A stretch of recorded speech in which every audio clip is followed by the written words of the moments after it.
Assalamualaikum warahmatullahi wabarakatuh. Saya Audrey Putri Zalino dengan nomor NIM 220421196 dari Departemen Ilmu Administrasi Negara. Baiklah, video kali ini saya buat untuk memenuhi salah satu tugas mata kuliah Ekonomi Publik dengan dosen pengampu Bapak Hidayatul Fajri SAP MPA. Baiklah, di sini saya akan mempresentasikan tentang salah contoh kasus kegagalan pasar yang ada di Indonesia dengan judul Corona Menyerang, Kegagalan Pasar Pun Datang. Adanya kebijakan-kebijakan yang diberikan oleh pemerintah untuk mengatasi corona dirasakan bagai bumerang. Di samping untuk menyelamatkan masyarakat dari semakin meluasnya persebaran virus corona yang ada di Indonesia, namun juga memiliki efek terhadap pertumbuhan ekonomi di Indonesia. Menteri Keuangan Sri Mulyani mengatakan bahwa Indonesia cukup terhantam keras dengan penyebaran virus corona. Hal ini disebabkan oleh menurunnya tingkat konsumsi rumah tangga yang diperkirakan 3,2% sampai 1,2%. Investasi yang tadinya diperkirakan akan meningkat sebesar 6% pun, akibat dari COVID-19 maka diprediksi justru akan merosot ke level 1%, bahkan hingga minus 0,4%. Ekspor dan impor pun akan tetap negatif pertumbuhannya. Merosotnya pertumbuhan ekonomi ini merupakan salah satu indikasi dari kegagalan pasar, di mana mekanisme pasar tidak dapat menyelesaikan permasalahannya itu sendiri. Ada beberapa penyebab kegagalan pasar.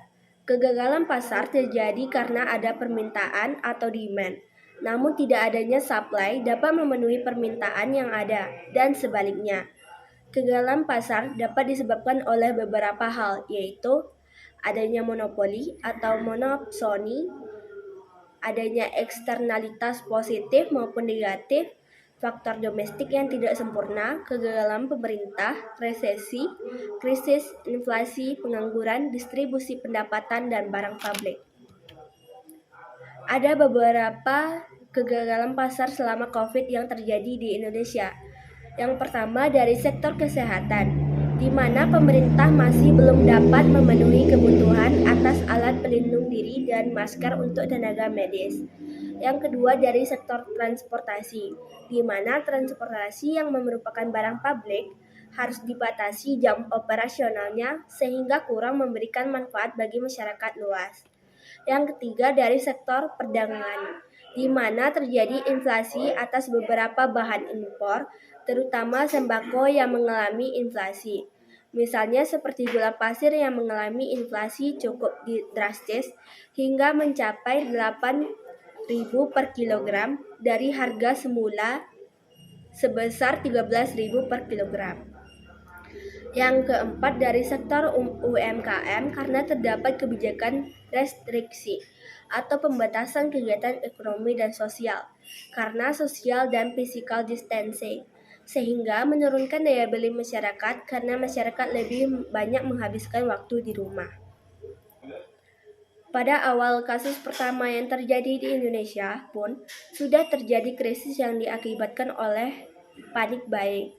Masyarakat berbondong-bondong untuk membeli masker, hand sanitizer, disinfektan dalam jumlah yang banyak, sehingga terjadilah krisis kelangkaan terhadap barang-barang tersebut. Dengan adanya kegagalan pasar yang terjadi di Indonesia, oleh sebab itu diperlukan upaya dari pemerintah untuk mengatasi permasalahan kegagalan pasar tersebut.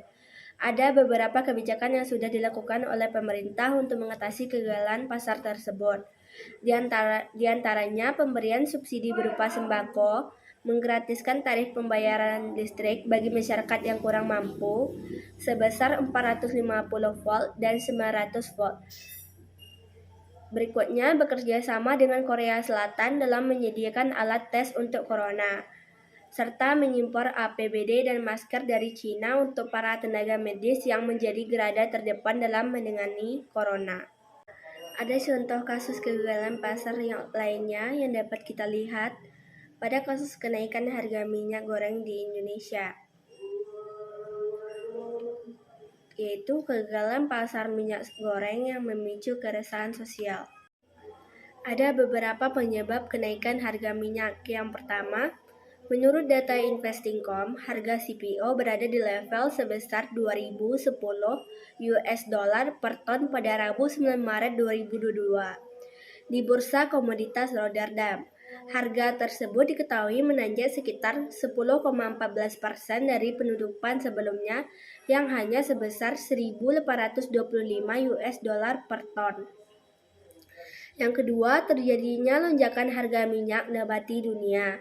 Kenaikan harga minyak goreng saat ini dipengaruhi oleh harga CPO dunia yang naik menjadi sebesar 1.340 US dollar per metrik ton. Ada beberapa penyebab kenaikan harga minyak di Indonesia. Yang pertama, temuan KPPU adanya kartel dari produsen minyak dugaan goreng. Yang kedua, gangguan cuaca menekan tingkat produksi minyak nabati. Yang ketiga, pandemi COVID-19.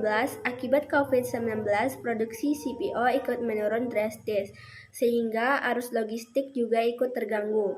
Turunnya jumlah panen kelapa sawit di dalam negeri. Yang keempat, permintaan biodiesel untuk program B30.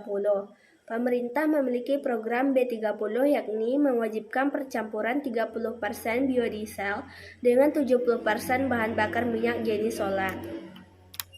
Menurut Komisi Pengawas Persaingan Usaha, menilai publik diperlihatkan kasus kegagalan pasar dalam industri minyak goreng. Kegagalan industri tersebut terjadi akibat industri minyak goreng dari hulu ke hilir dikuasai oleh 4 perusahaan, hingga harga sulit terbentuk secara alami. Menurut dari hasil penelitian KPPU, melihat bahwa terdapat konsentrasi pasar sebesar 46,5% di pasar minyak goreng, yang artinya hampir setengah pasar dikendalikan oleh 4 produsen minyak goreng. Pelaku usaha terbesar dalam industri minyak goreng juga merupakan pelaku usaha terintegrasi dari perkebunan kelapa sawit, pengolahan CPO hingga produsen minyak goreng. Sebaran pabrik minyak goreng juga dilihat tidak merata, di mana sebagian besar pabrik berada di Pulau Jawa dan tidak berada di wilayah perkebunan kelapa sawit. Ada beberapa peran pemerintah dalam mengatasi kegagalan pasar tersebut. Yang pertama, kebijakan satu harga sebesar 14.000. Pemerintah menetapkan harga minyak goreng subsidi satu harga sebesar 14.000 yang akan didistribusikan ke retail modern dan pasar penyediaan minyak goreng sebesar 14.000 per liter ditempuh pemerintah dengan menutup selisih harga minyak goreng demi memenuhi kebutuhan rumah tangga, industri mikro, dan industri kecil. Yang kedua, kebijakan domestic market obligation dan domestic price obligation. Kementerian Perdagangan mulai mewajibkan para eksportir produk minyak sawit mentah atau crude palm oil dan turunnya untuk memasok produk ke pasar dalam negeri melalui mekanisme DMO dengan harga khusus atau DPO. Kebijakan ini diberlakukan untuk memastikan pasokan dan harga minyak goreng di pasar dalam negeri. Yang ketiga, larangan terbatas ekspor CPO dan turunnya.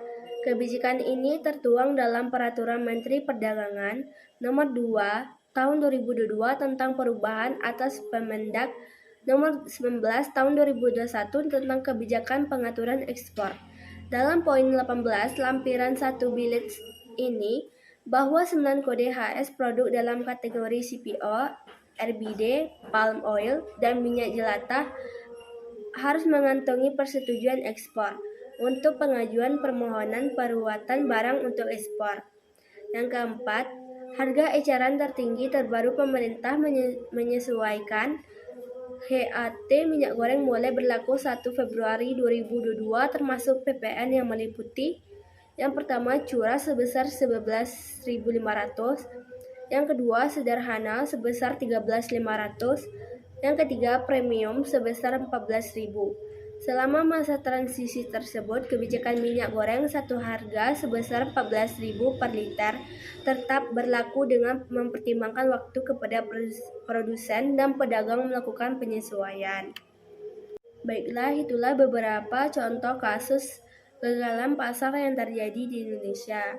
Sekian dari saya. Assalamualaikum warahmatullahi wabarakatuh.